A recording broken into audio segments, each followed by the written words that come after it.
প্রিয় দর্শক, আমি সমতুল নস্কর আর আপনারা দেখছেন নবরূপের সংবাদ। এখনকার বিশেষ খবর, কুলতলি ব্লকের কাঁটামারি প্রাথমিক হাসপাতালের বেহাল দশা।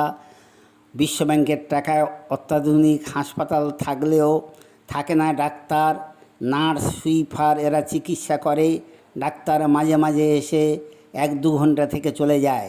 তাই এই এলাকায় প্রসূতি মায়েদের অবস্থা খুব করুণ এবং এরা ডেলিভারি করার জন্য ছুটতে হয় জামতলায় 12 কিলোমিটার পথ পরিক্রমা করে।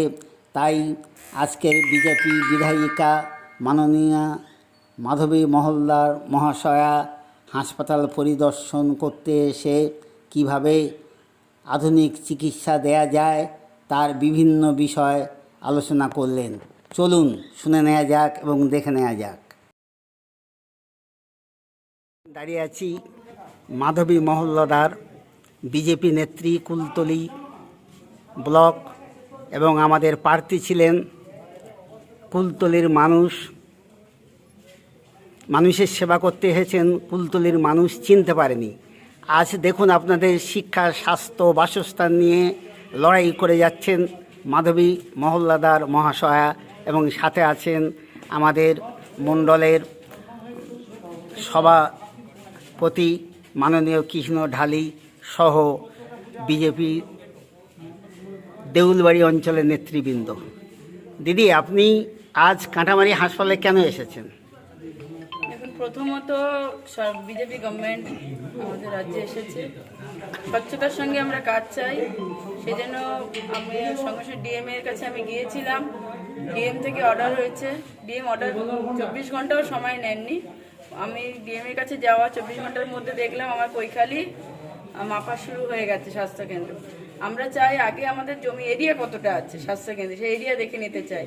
যেমন আমাদের এই কাটামারি দেখলাম 3.92, প্রায় 11.5 বিঘের একটু বেশি জমি আমাদের এখানে আছে। তাহলে এই জমিটা আমরা যতক্ষণ জমির পরিমাণ না জানতে পারছি ততক্ষণ আমরা এখানে কি পরিকাঠামো গড়ে তুলবো বা স্বাস্থ্যকেন্দ্রে কতটা জমিতে কতটা আমরা পরিকাঠামো সাজাতে পারবো সেটা তো আমাদের ফার্স্ট জানা দরকার। জমিটা আমরা দেখে নিই, বাউন্ডারিটা হোক, তারপর আমরা প্রজেক্ট করব এবং আমরা সিএমকে জানাবো, স্বাস্থ্যমন্ত্রীকেও জানাবো যে এখানে সবার আগে গ্রামের যেটা দরকার, যে প্রসূতি মায়েদের যাতে দূরে না যেতে হয়, কারণ ওটা একটা এমার্জেন্সি সমস্যা থাকে, যে 10 মিনিটের মধ্যে হয়তো একটি বাচ্চা মারা যেতে পারে, 10 মিনিটের দিক থেকে অধিক হলে।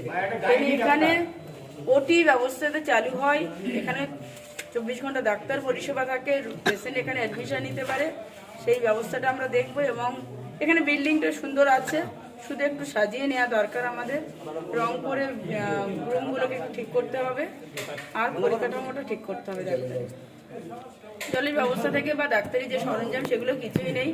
আমরা এতদিন এক নেই রাজ্যের বাসিন্দা ছিলাম, আর আপনারা দেখতে পাচ্ছেন এবং আমরাও আশা রাখছি যে আগামী দিন ভারতবর্ষের মধ্যে পশ্চিমবঙ্গ যে শ্রেষ্ঠ আসন একসময় ছিল, এবার সেই শ্রেষ্ঠ আসন লাভ করবে। এবং কুলতলির মানুষের যে স্বাস্থ্য নিয়ে যে দুর্ভোগ, সেটাও আমরা আশা করি কাটাতে পারব। আমাদের একটা প্রশ্ন আছে, আপনি তো এখানে বিজয়ী হতে পারেননি, তবুও আপনার দেখেছি আপনার লড়াই সংগ্রাম, মানুষের পাশে, মানুষের সাথে আপনি সর্বত্র আছেন। আপনি কুলতলি মানুষের মনের স্মৃতিকোণায় আপনার নাম খোদাই করে ফেলেছেন। কোন আবেগের বশে করছেন? দেখুন, প্রথমত এটা আমার ভূমি। আমি মনে করি স্থান ছাড়লে মান যায়, আগে স্থান ঠিক হওয়া দরকার, মানুষের পায়ের তলার মাটিটুকু শক্ত হওয়া দরকার। আমি কুলতলির মেয়ে, এটা আমার পরিবার কুলতলি। আমি হেরে গেছি কিন্তু আমি হারিয়ে যাইনি। যেদিন ভোট হয়েছে হ্যাঁ,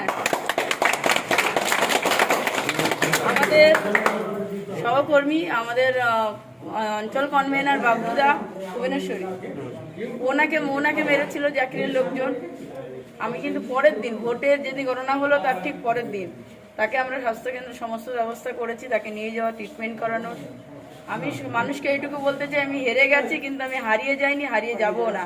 রেলমন্ত্রী, আমি ব্যক্তিগতভাবে ওনাকে ভীষণ রেসপেক্ট করি, আর আমাদের এখানে রেল খুব দরকার একটা। আমি মনে করি যে রেল ব্যবস্থা আগামী দিনে আসবে। এখানে রেলমন্ত্রী এসেছেন, তিনি কথা দিয়ে গেছেন এখানে সার্ভে হবে। তাই কুলতলির অলিগলি প্রত্যেকটা জায়গা থেকে মানুষ যাতে তার বাড়ির সামনে অ্যাম্বুলেন্সটা পৌঁছাতে পারে, যে লড়াই আমার শুরুতে ছিল যে কুলতলি স্বাস্থ্যকেন্দ্রগুলো উন্নত হবে, রাস্তাঘাট উন্নত হবে, মানুষের নিশ্চিত হবে তার কর্মসংস্থান। এই লক্ষ্যে আমার লড়াই ছিল, লড়াই থাকবে। এবং আমি মনে করি এখানে পরিযায়ী শ্রমিক বন্ধ হয়ে আমাদের একটা সম্পদের এরিয়া, মধুকে বিশ্ব বাণিজ্য কেন্দ্র হিসেবে আমরা এখানে গড়ে তুলব, যে বিশ্বের সমস্ত জায়গায় মধু আমরা কুলতলি থেকে এখান থেকে আমরা আমদানি রপ্তানির জায়গা যেটা গড়ে তোলার সেটা আমরা চেষ্টা করছি, যে এখান থেকে মধু, মাছ এবং ধান এখান থেকে আমরা রপ্তানি করব। সেই লক্ষ্যে আমাদের যত কর্মসংস্থান এখানে হবে, যত লোক আমাদের দরকার, আমার মনে হয় আমাদের কুলতলিতে অত লোক নেই যত আমাদের এখানে সম্পদ আছে, সেই সম্পদকে ইউটিলাইজ করার জন্য আমরা আগামী দিন চেষ্টা করব। এবং আমার খুব খারাপ লাগছে যে যিনি এখানে 5 বছর ধরে এমএলএ হয়ে আছেন, তার সম্পত্তির যে পরিমাণ সেটা হয়তো কেউ হিসাবের মধ্যে পাবে না, তার কত সম্পত্তি আছে। কিন্তু আমাদের জামতলায় যে মেন হসপিটালটা আমাদের আছে, কুলতলি জয়নগর রুরাল হসপিটাল, সেই রুরাল হসপিটালে এক প্রসূতি মায়েদের যে বাচ্চাগুলো, সদ্যজাত বাচ্চা, সেখানে একটা এসি নেই, সেখানে পিউরিফায়ার জলের ব্যবস্থা নেই, সেখানে ঠিকঠাক একটা ওটি নেই, সিটি স্ক্যানের ব্যবস্থা নেই, মানে কোনো কিছু নেই, মানে একদম সম্পূর্ণ একটা এই রাজ্যের বাসিন্দা হয়ে গেছে আমরা। ধীরে ধীরে এগুলো ঠিক হবে। এবং খুব মানে দুঃখ লাগছে যে যিনি এমএলএ ছিলেন, তার যে সম্পদে তিনি চাইলেই ওরকম 5টা হসপিটাল তিনি তৈরি করতে পারতেন, কিন্তু একটা হসপিটালের উন্নয়ন তিনি করলেন না। এটা আমাদের দুঃখের। তবু আগামী দিন আমরা চাইবো যে সবাই মিলেমিশে এই উন্নয়নে সামিল হতে। যিনি বর্তমান এমএলএ আছেন, আমি তার কাছেও আবেদন রাখবো যে তিনি যা এতদিন মমতা বন্দ্যোপাধ্যায় অনুপ্রেরণায় যেটা করেছেন, অন্তত এবার তিনি সুস্থ মানসিকতায় ফিরে আসবেন। আপনারা দেখছেন যে পুলিশ স্টেশনগুলো, মানে থানা এখন সুস্থ হয়ে উঠেছে, অফিসাররা অনেকটা সুস্থ হয়ে গেছে, তারা এখন কাজে ফিরেছে সব।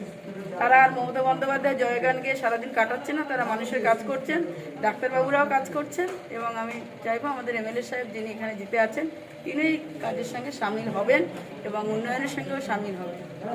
বিধানসভায় তিনি অন্তত একটা কথা অন্তত যেন 5 বছরে যে বলেননি, আগামী দিন অন্তত যেন বলেন।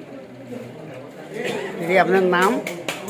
মাধবী মহোদয়, আমি একজন কুলতলি বিজেপি নেত্রী। অনেক ধন্যবাদ আপনাকে।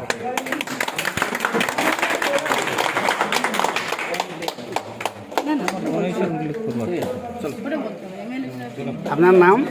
আমার নাম কৃষ্ণ ঢালি। আপনি কে? কুলতলি বিধানসভার 2 নম্বর মণ্ডল প্রেসিডেন্ট।